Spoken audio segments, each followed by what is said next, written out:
Welcome to Data Skeptic, all about surveys, our season about survey design, interpretation, and methodology. Let your voice be heard at survey.dataskeptic.com. I really appreciate those of you who've been to survey.dataskeptic.com and shared some of your opinions. We fixed a handful of bugs in the last 2 weeks, so please check it out. The results page are a little bit more interesting. We added sentiment analysis to the text answers. For number answers, you can finally see the distribution instead of min, max, and mean, like that was useful for anything. Couple of really good upgrades and more on the way. Today we're getting into a really interesting topic, broadly called opinion dynamics models. I'll let our guest give you the fundamentals, but the basic idea is that it's an agent-based approach to exploring how people form opinions and how those opinions spread amongst us. Let's get right into it. Okay, yeah, actually, I'm Dino Carpentras. I'm a postdoctoral researcher actually at the ETH Zürich, and actually I'm working at the Center of Computational Social Science. Could we dig a little bit into your academic background? What were the main areas you focused on? I focused actually on way too many things, and I think like as many researcher, I have way too many projects. So, let's say most of them actually revolve around people's opinion. So how people shape opinion, their own opinion, how they shape each other's opinion. A lot of my work actually has been focusing on models of opinion dynamics, so agent-based models of how people shape opinion. And especially during my Marie Curie fellowship, I was focusing on how this happened in the context of vaccination. So how my opinion of vaccines is going to shape other people's opinion just because we talk to each other. And since we are all connected to each other, this forms like a complex system in which my opinion affects other opinion, which also affect my opinion. And so it was mostly like studying this kind of scenario. Also connected to that, actually, which I think might be quite interesting for today, is how psychological measurements, for example, the measurement of opinion, how they're going to affect, for example, agent-based models. Well, a lot of things to unpack there, especially around methodology that I'm curious about. So maybe we'll kick it off there. Whenever someone mentions beliefs to me, the right set of neurons in my brain light up to think about Bayesian reasoning, of course, because it's so commonly used for updating an agent's beliefs. Do Bayesian methods play a role in your research at all? Not really, not yet. There are different ways in which people model opinions, and especially like in agent-based models, they try some way to keep the model most of the times very, very simple, in which you have that someone's opinion has like a direct effect on someone else's opinion, and usually they use very simple linear methods, even if many other methods can go wild, but they use very simple linear methods in which, for example, my opinion, which many times is represented just as a number, gets averaged out some way with your opinion when we interact. So it's mostly in this kind of linear fashion, even if, the world of agent-based modeling is very vast, so you have tons of different methods. So when it comes to something like modeling a person's perceptions of vaccines, how do we represent it mathematically? Okay, so this is a massive question. For sure. And so if we want to represent it mathematically, and this is like to directly jump to the mathematical representation some way, the most common approach usually is to use a spectrum, a continuum, and you can have numbers, for example, from 0 to 10 or -1 to 1, whatever the range you like. So you can represent opinions of vaccines, for example, in this spectrum, and you might say that a person who is very against vaccines is going to get values around -1, if we want a -1 +1 range. And a person who's very positive about vaccine instead is going to get values around +1. And someone who's neutral eventually is going to get values around 0. And you've described it as opinion dynamics. Which I presume means it evolves over time, as I think a good opinion should. As you get new information, your belief should update. How do you model that process of opinions changing over time? So these models are dynamic model. So this is very fascinating because actually, contrary of many other models, which are kind of static. So for example, in vaccination, one a very common analysis is the fact that trust in vaccines correlate, for example, with the fact that people vaccinate their children. Like we studied already vaccines before COVID, and there was already all this debate on anti-vaccination. But these are a static model in which just one variable immediately affects the other variable. In agent-based models, actually, the connection is much more complex because, as I was saying before, actually, some way my opinion can affect other people's opinion, and this can some way backfire and affect me again. These models tend to have the fact that people can interact at different time stage, and this actually has an effect on the model. So you have that the model actually evolves in time. And this is both a very good thing because actually makes this model predictive. You're able to predict the future state of the system, but it makes them also much more complex. Eventually, like if we're going to discuss it, also like much more affected by change in psychological measurements. Right. Yeah, I'd like to dig into that a little bit. Maybe starting from a point of view of how do you do some basic data collection? How can we measure what public's opinion is? We can measure it in pretty much infinite different ways. And this is actually at the basic of the problem because, in also in physics, we have this distinction that actually we can measure things like, for example, distance in many different ways. But the important thing is that actually in physics, we have, in physical measurement, we can always come back to the object. And some way like we can compare directly different measurements. And this actually makes it in such a way that when we have different measurement in the world of physics, usually they have linear relationship to each other. So for example, if you convert meters to feet, you have a linear relationship. In collecting opinions, unfortunately, you cannot directly access the object. You cannot directly get one bar. For physical measurement, you will have, for example, a bar of 1 meter, and that would be your sample.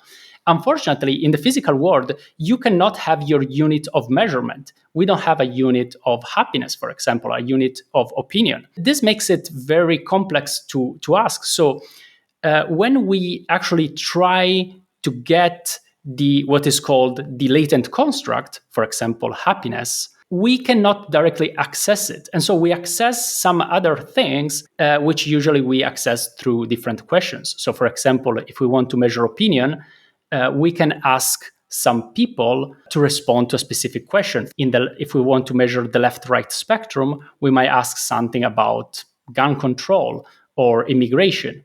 Or if we want to measure on vaccination, we might ask questions like, do you think that vaccines are important to children? And so the main thing is we need to ask this kind of questions, which are not exactly what we want to measure, but they're linked to what we measure. And this is actually at the source of the problem, because then every different researcher can come up with a different set of questions. Right. In some ways, it seems almost like an indirect measurement. I could ask you, what is your perception of the safety and effectiveness of vaccines? Or I could ask you, do you think it's important for children to get them? They're not the same question, but they're very close semantically. What are we kind of looking for in our search of the possible question space? How do we identify the optimal question? Okay, so it's a very tricky question. A very common approach actually is to think that we have a latent construct. So, for example, opinion in the left-right spectrum, and we can access this.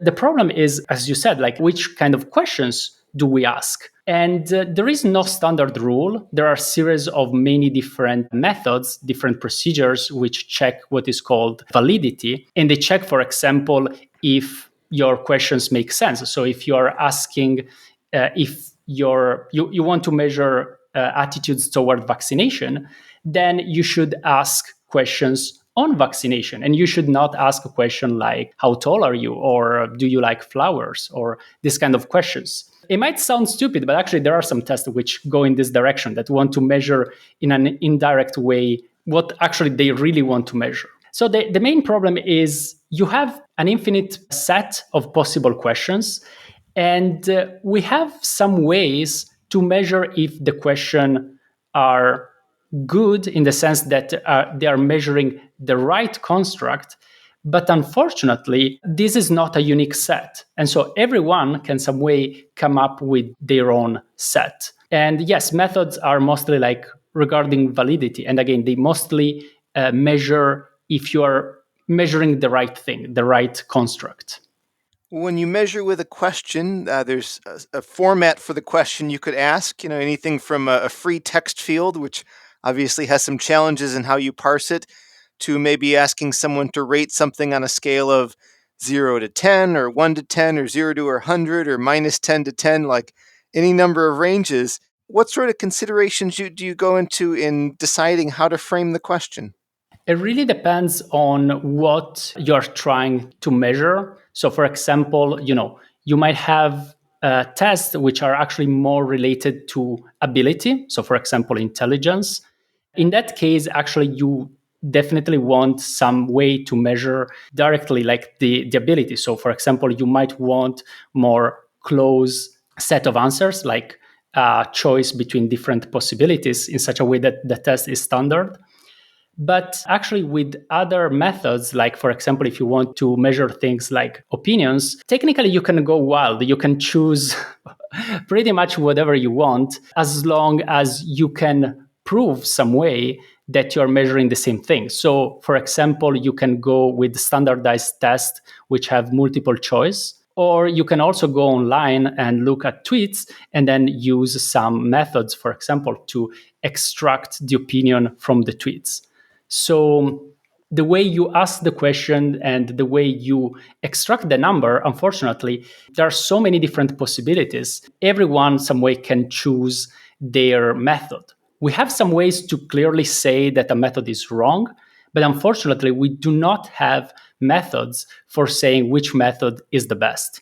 What sorts of distortions might appear in my data depending on the choices I make? So when you measure something like opinions and this kind of abstract constructs, there is one information in the theory which says that they are ordinal scales. And this actually relates to the fact that you do not have a background structure, something physical that you can relate to. And so, for example, if I'm measuring happiness of different people, I might say that three person, for example, A, B, C, I might say that A is happier than B and B is happier than C. I might give these three people the numbers 1, 2, 3. Even if one person gets a score of 1 and the other person gets a score of 2, unfortunately, these are not the same 1, 2, and 3 that we are used in physics. But it's just a labeling in which 2 means that that person actually is happier than person who got a score of 1. But the problem is we do not know how much happier this person is. The kind of distortion that appear, unfortunately, is not visible in the scale per se, but they appear if you try to compare your measurement with someone else's measurement. Because, for example, what in your scale was a 2, in my scale might be a 3. In physical measurements, when we have a unit of measurement, actually, if we convert one unit into the other, we have some linear transformation. So, for example, converting meters to feet.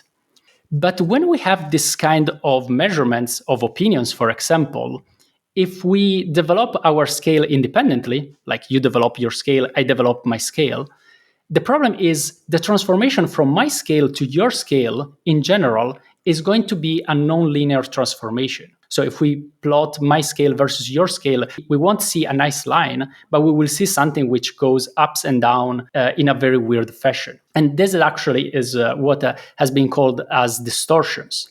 And so, they some way represent how we have these distortions or transformation from one scale to the other.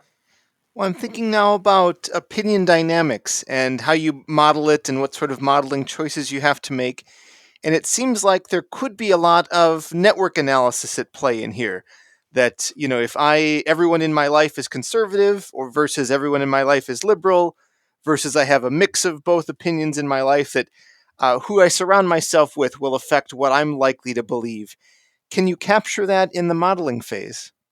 Yeah, definitely. Like the network actually is very very important for agent based models. There are some models which actually do not really rely on network, but many of them actually made heavy use of network, and definitely the persons surrounding you have a very big effect.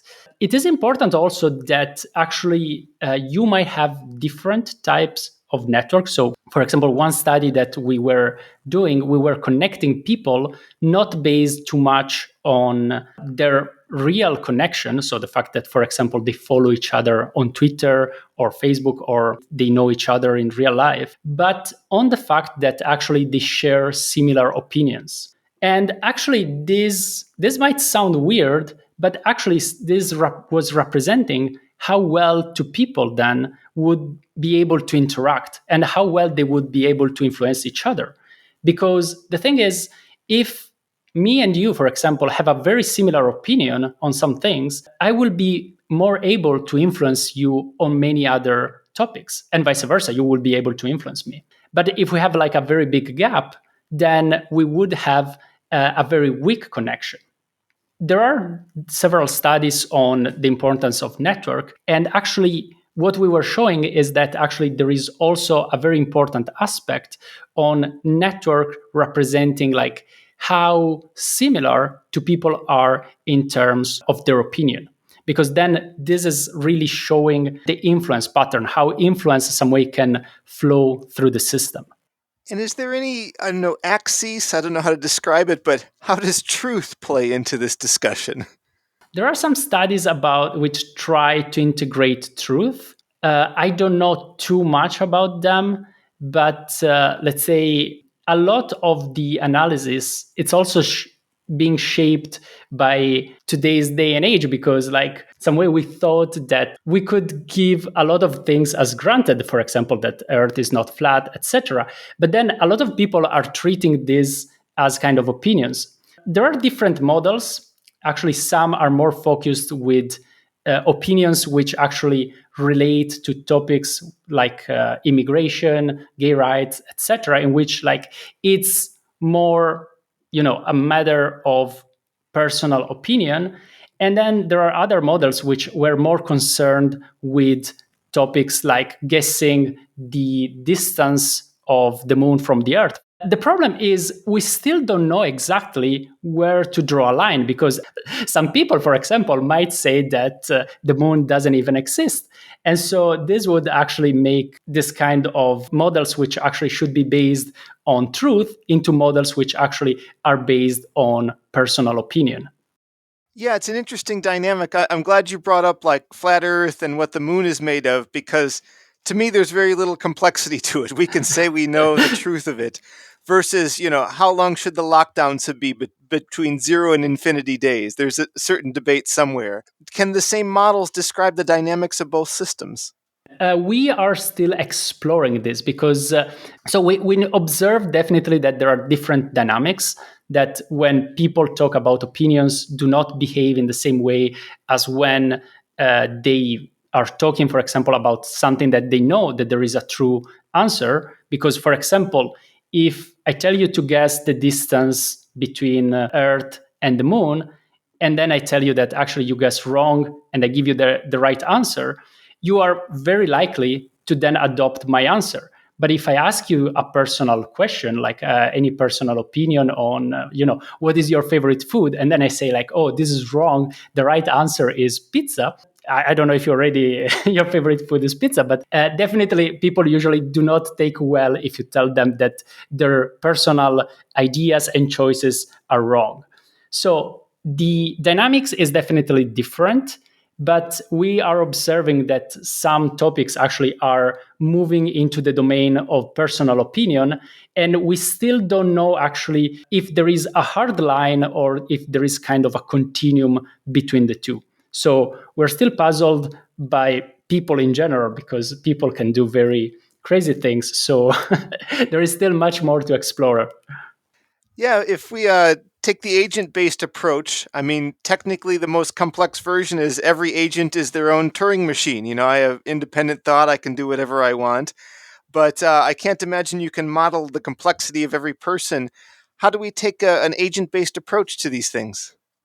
Okay, so it's a very hard question. Agent-based model actually is still kind of at its beginning. Like it hasn't already been around for some decades, but I think it's moving into a new phase. So paradoxically, some way like it was, even if it was focused on complexity, the general approach was not to make the model as complex as possible or some way to mimic perfectly reality. There is famous paradigm which is called KISS, which means keep it simple stupid. I don't know why they like to to add the stupid.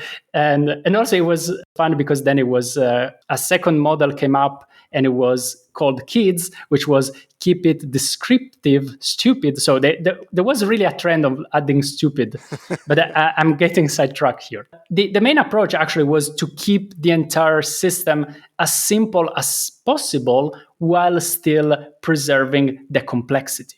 We want to model people opinion or people behavior, but still we do not want to implant a small brain into each agent, because then it would be so complex that we won't be able to understand actually what each agent is doing. Instead, we want some simple rules. At least this was the paradigm so far. We want some very simple rules, and then we want to be able to see which kind of simple rules actually generate very complex pattern. And this is called emergence. At the moment, the approach is, I think, is starting to move forward because we had a lot of this analysis, but of course, as you can guess, this analysis cannot really make prediction about the real world. So now we are starting a new phase in which people are getting more and more interested in the real world and in policy making, because we have a lot of problems that we need to solve now, for example, climate change. And we want to know how we can push people to take action. And so we need to figure out models for having application in the real world. So now models are getting more and more complex, but again, it's at the very beginning and it's totally unexplored territory. Can you share some thoughts then on how we look at model validation? If it's unexplored, I would think we should explore lots of things, try lots of ideas, and see what fits the data. How do we know what fits the data?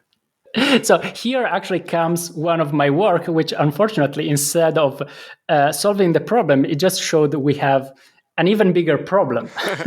So in some way, actually, it can be used to solve some of the problems. But the main idea is what we were discussing actually before, the fact that every type of measurement has some distortion. So for example, if I developed a scale of opinion and you develop a scale of opinion, the two of them actually will have a distortion when we compare to each other. Unfortunately, one thing that actually shocked me, because I was looking into this and then I started noticing very weird results, is the fact that if we allow for these distortions, so we see how, for example, you will see the model compared to how I will see the model with my measurement, the models get strongly transformed. And so one model actually can be transformed into another model. We had one paper in which we showed actually that multiple models in the literature were all the same model. And this, of course, make it very hard for validation, because the problem is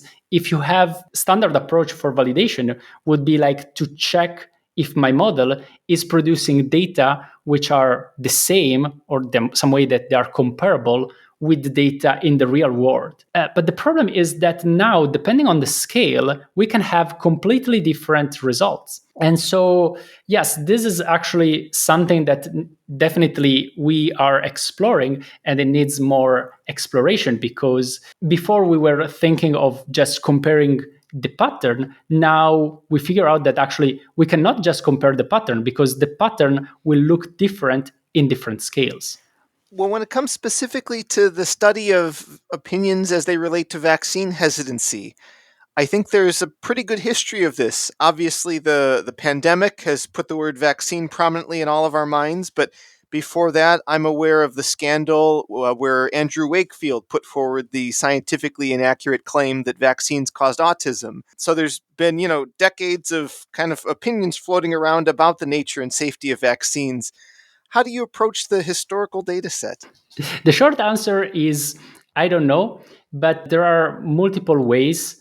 Since the models already we are using are very complex, we try to get the data which are as simple as clean as possible. So, for example, we use data from the Wellcome Global Monitor, which was like a massive survey about people's opinions on vaccination. But I think like as we move forward and we know that the models are some way more reliable, we can explore much more of the different data set and different data that we can find around. I think like one simple data set is, for example, Twitter. Everyone loves Twitter because actually the API is very simple to use. I don't know if nowadays with all the changes is still stable and reliable, but in the past it was a very great source of information. It's going to be also quite hard then if we have multiple data source to compare them, because again, when you have different data source, it means that you also have different distortion from one source to the other. One simple approach would be just to stick to one. Eventually, if we are able to convert one into the other, you can also work on multiple ones, or something that is still not developed, but we're heading in that direction, would be the possibility of actually tuning the model on the data set. Some way it would be a method for guessing or some way understanding the distortions that some way are hidden in the data set. Well, having been close to the data and been studying it, do you have any high-level insights about the evolution of vaccine hesitancy? Is it on the rise or the decline, or what are some of the dynamics going on? Okay, so I have to confess, like after COVID, I don't know much more, because actually, again, like these models are very fragile some way because they're still like in their baby form some way. So we focus much more on data before vaccination. And actually, the good information was that actually it really depended on the country. There were some countries in which vaccine hesitancy was actually on the rise, and some countries in which was actually going down. And we found actually that a lot depended actually on some way like society itself. I know it doesn't really represent the idea, but some way a lot was depending on how the pro-vaccines were connected or disconnected from the rest of the system. In the cases in which the people who really supported vaccines were able to connect themselves to the rest of society and especially to the neutrals. I know some people actually question the existence of people being neutral on vaccination, but we actually saw some very strong differences. If the pro-vaccines were able to get in touch with the people who claim to be neutral, and in the cases in which instead the pro-vaxxers were not able to get in touch with them because some way their opinion was too different. So one of the big aspect actually was this, like how the pro-vaccines were connected. I have to confess, I don't have the data at the moment because the project actually already finished. And I don't know if I'm coming back to that, but the main information there was that it depends a lot on how we are able to get connected into society. And this depends also like on how far our opinion is. In countries in which the pro-vaccines actually are not too extreme on being pro-vaccine, actually they are much more able to influence the neutral and then increase the vaccination rate. While paradoxically, in countries in which the pro-vaccines are very strongly aligned, they have less influence on the neutrals. Well, a lot of these techniques, I don't want to put words in your mouth, but I think I've gotten the impression from things you've said that these are emerging approaches, that we're still figuring out the right ways to validate models and to apply the techniques. Is that fair? And I mean, whether it is or isn't, at what point do you think a policymaker should start looking at papers like yours? Okay, so yeah, definitely it's true. Like it's emerging phenomena. Regarding policymakers, they should start like looking for this kind of approaches. You know, I've been in contact with some of them. The main problem is that sometimes like they, of course, like they would like to get solutions which are in a very short time, you can develop a solution for this. Again, the problem of agent-based models, I think, is still a lot of in its early phases, even if there are some domain in which actually is much more advanced. We won't be able exactly to get a solution right away, but the possibility of actually getting in contact between researchers and policymakers will not produce immediately a solution, but I think it would help a lot the researchers to start seeing the world in terms of policies, and especially like in terms of what can produce a direct output, because unfortunately as researchers we tend to be a little detached from reality, and so when we make a model we try to make the model in the way it is the easiest for mathematical and computational processes. But the problem is that actually we don't want to get this, but we want to get models which can get a direct application then with the real world. So if policymakers would look forward for long-term interaction with, I don't think it will happen, but just in case, it would be amazing if we would get like some strong collaboration between policymakers and researchers for producing and improving this kind of models. Well, one limit in any element of research is always funding, so probably more of that. But beyond funding, what are the limits that exist today that would prevent some immediate real world action? So yeah, I'm totally in for more funding, definitely.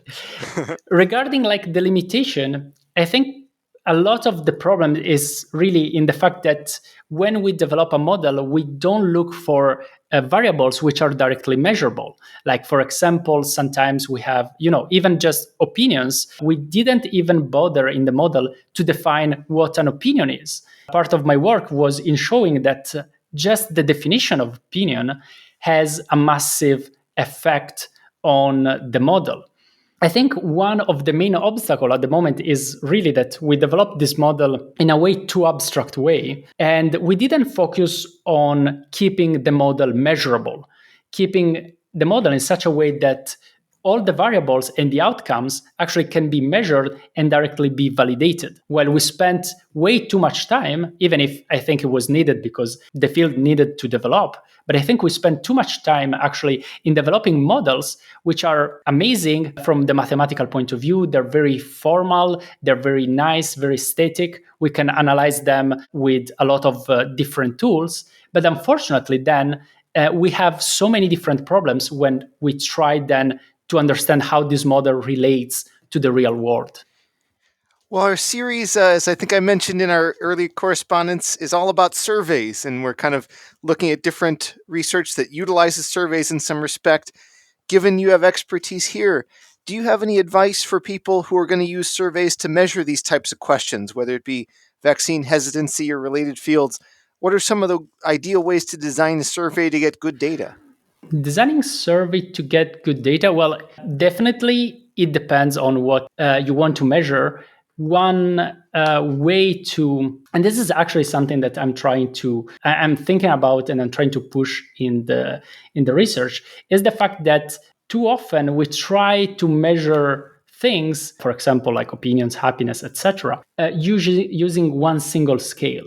I think like a very good approach, it would be to use actually multiple scales. So to have many different items or whatever we want to use for whatever we want to measure in such a way that actually we can have multiple scales which are actually measuring the same thing. So maybe they can measure all political opinion or they all measure happiness.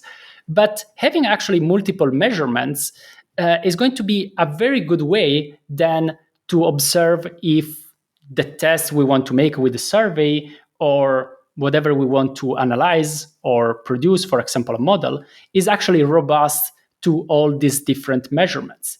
Because again, I think we think too much of these kind of constructs as something which is almost simple and trivial to build because we just combine all the questions together. But unfortunately, many of these constructs are actually quite complex and they have so many different facets. in some way we went too far in simplifying the world. And I think like definitely a good approach would be to try to get multiple measurements and to design eventually surveys in such a way that we can extract multiple measurements of the same construct, so that we can actually check for robustness of our hypothesis or models. Is there anywhere people can follow your work online? Yes, definitely. You can actually find me on Twitter, is just a normal Dino.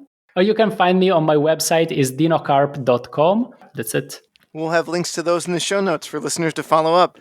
Well, Dino, thank you so much for taking the time to come on and share your work. Oh, thank you very much, Kyle. Well, that's it for this week's episode of Data Skeptic All About Surveys. Head over to survey.dataskeptic.com and let your voice be heard.